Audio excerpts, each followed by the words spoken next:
मलिक साहब। सर मैं I am really grateful आपने ये दिया। वैसे तो ये जो नशिस्त है इसका तरीक़ाकार रूल्स ऑफ प्रोसीजर और आइन दोनों में दिए गए, तो आइन की बात पहले करते हैं।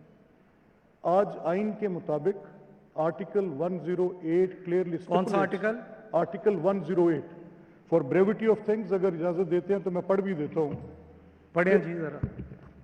गुजारिश ये है सर कि इट क्लियरली सेज कि कोई और business to the exclusion of elections के अलावा after a general election a provincial assembly shall at its first meeting and to the exclusion of any other business elect from amongst its members a speaker and a deputy speaker, and so often as the office of the speaker and deputy speaker becomes vacant the assembly shall elect another member as the speaker or as the case may be deputy speaker. So whatever we are saying, Rana साहब का क्योंकि ये case of first impression है, इससे कबल इस तरह की सूरत हाल एक दो मौके पर आई पर इतनी बड़ी नहीं आई।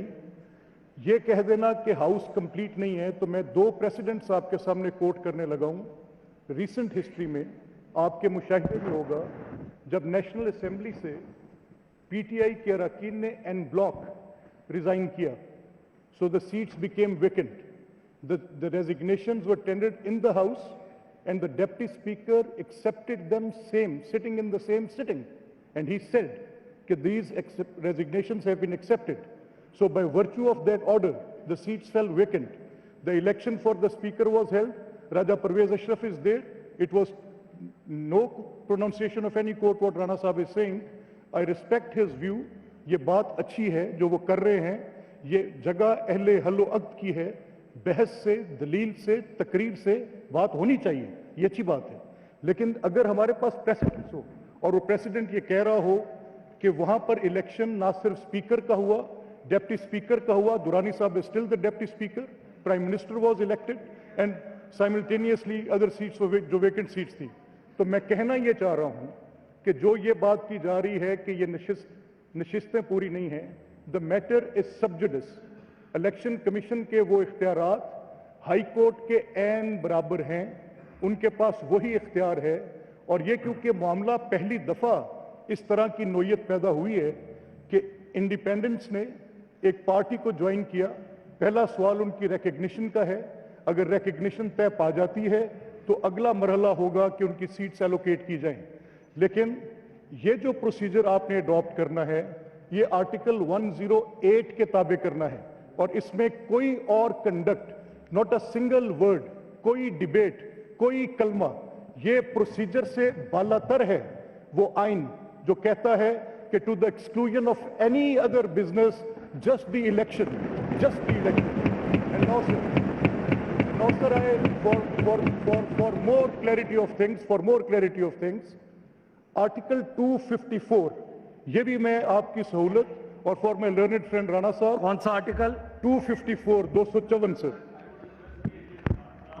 आर्टिकल 25 भी पढ़ लें। मैं जरूर sir. That is very important. Equality of citizen, article 25 of the constitution of Pakistan. I will. मैं पहले मुझे मैं sir,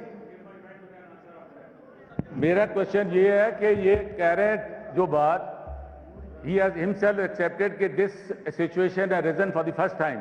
Magar, if you have done a wrong thing previously, do you think you want to repeat it again? Why should you repeat it again? मैं submit करता हूँ।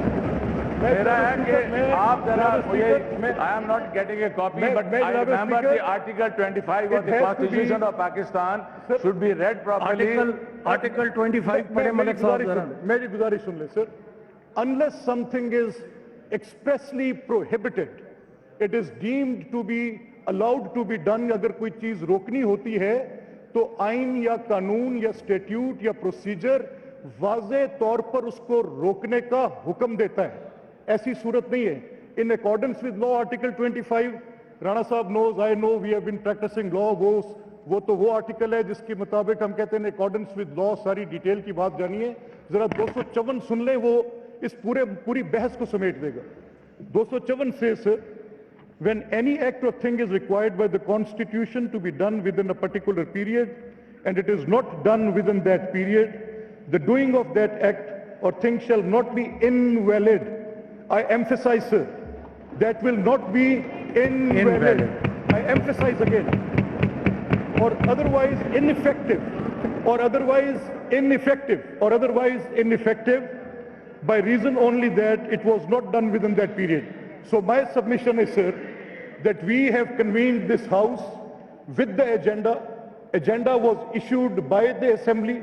Agenda is for yesterday for administration of oath and today for election of the speakers. And in any case, as my colleague has said, ये जो हुक्म कर रहे हैं, अगर ये देख तसव्वुर कर भी लिया जाए कि प्रोपोर्शनेट रिप्रेजेंटेशन, तो 6.4% वो हैं जो अभी तक नहीं आए 27 member.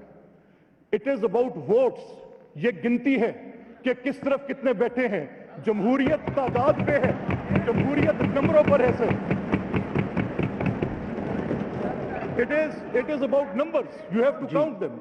If I am sitting here with 225 members, if these 6% are even not there, so it is inconsequential, sir. इनकी बात खत्म हो जाए फिर by any length of imagination, can we construe कि अगर ये 26 अराकीन जो कि मैटर सब जुडिस है और आपके इल्म में है, आपसे बेहतर कोई नहीं जानता, ये सारे अराकीन जानते हैं कि जब कोई मैटर सब जुडिस होता है तो ये ऑगस्ट फोरम उस पर बात भी नहीं कर सकता सर. इट इज सब जुडिस.